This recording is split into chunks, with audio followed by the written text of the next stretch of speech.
I've mentioned in some of the previous showcases how many GX archetypes have received very little support since their initial release.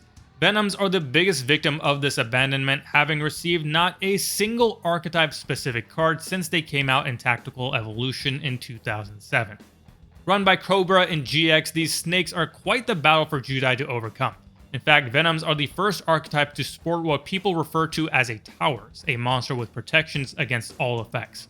Shouldn't we call those bosses a Venominaga? The existing support consists of the aforementioned boss and mini-boss, who are both powered by the number of reptiles in your grave.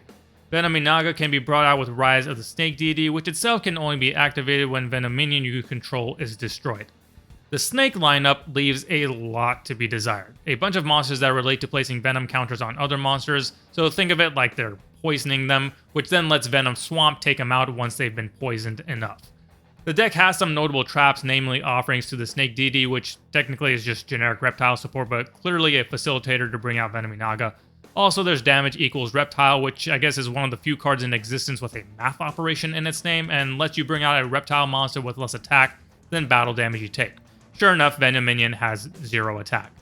And finally is the best card of the deck that's still waiting for a reptile deck to break it, Snake Rain. By discarding one card, you can send 4 reptiles from your deck to the grave.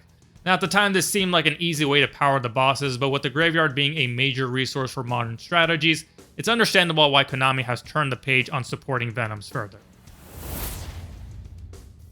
The premise of this deck is twofold: bring out Venominaga and poison your opponent's monsters. These two goals of the deck make sense for a snake-based archetype, but unfortunately, neither functions smoothly, and perhaps more damning is the fact that these two sides of the deck don't support each other. So the goal of this custom support is to boost both goals and then tie it all together to create one smooth functioning deck. The other thing about these designs is that this will be the first and perhaps only of the GX era where I will go down the retrain method. This is a pretty common design practice Konami leverages, and I myself did it quite a bit too with archetypes like Guilford, Destiny Board, and others, where basically you retire the old lineup, then revamp them with new effects and a slightly different name. Here's how it looks. The first in the lineup is the retrain of the vanilla Venom Cobra into Hyper Venom Cobra.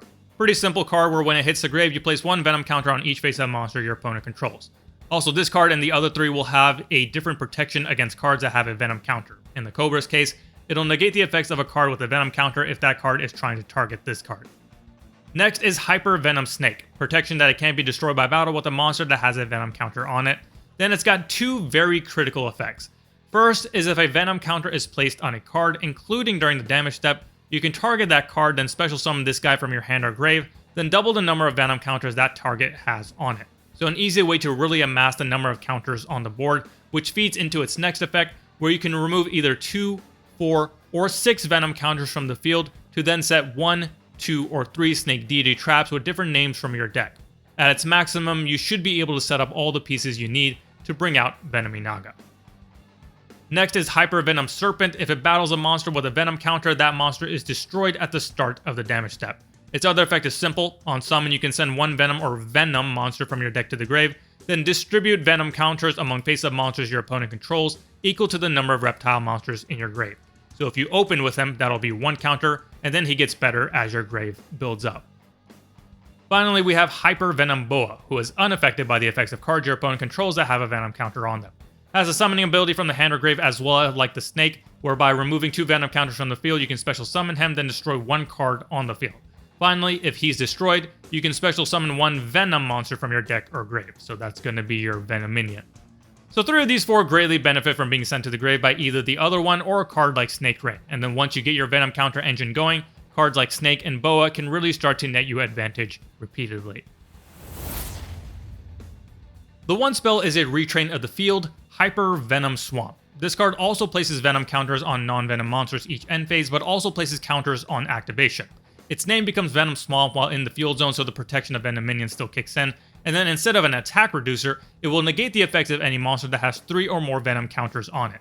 Finally, if it's sent from the field zone to the grave, you can activate the original Venom Swamp from your hand or deck, which could potentially trigger a Bloodbath if there are enough counters on those monsters to reduce their attack to 0 and destroy them. The first trap is a continuous one, Army of the Snake Deity. When activated, you distribute Venom counters among face-up opponent monsters equal to the number of reptiles in your grave and on your field.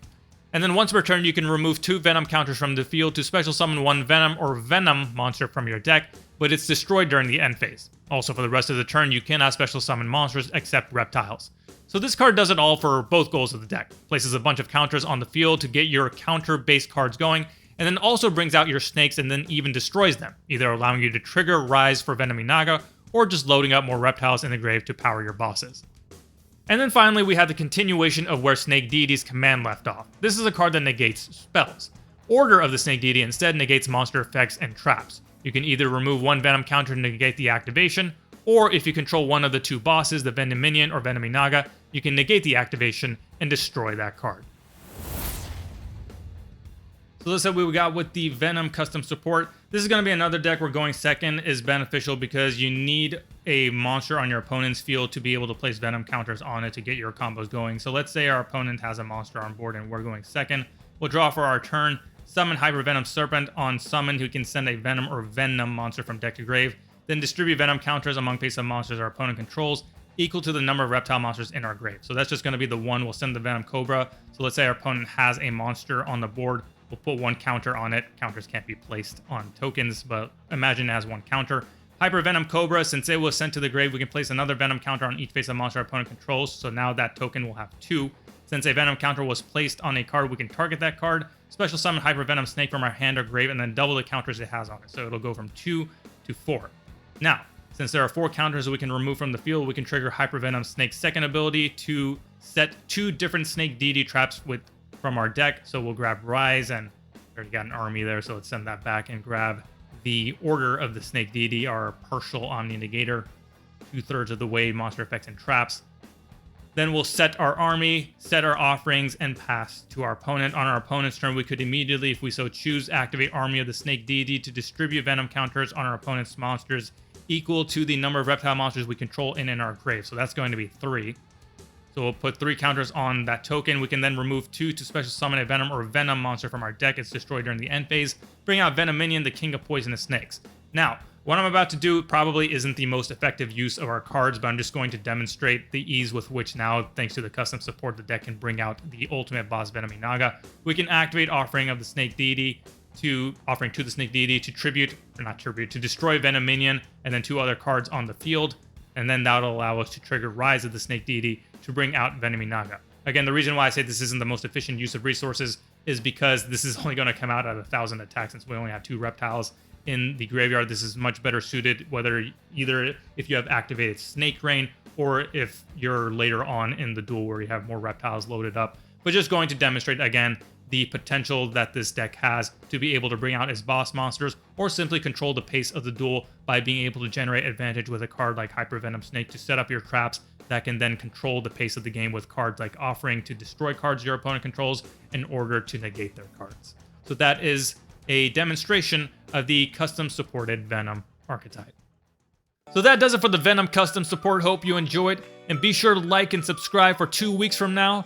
It's gonna be delicious.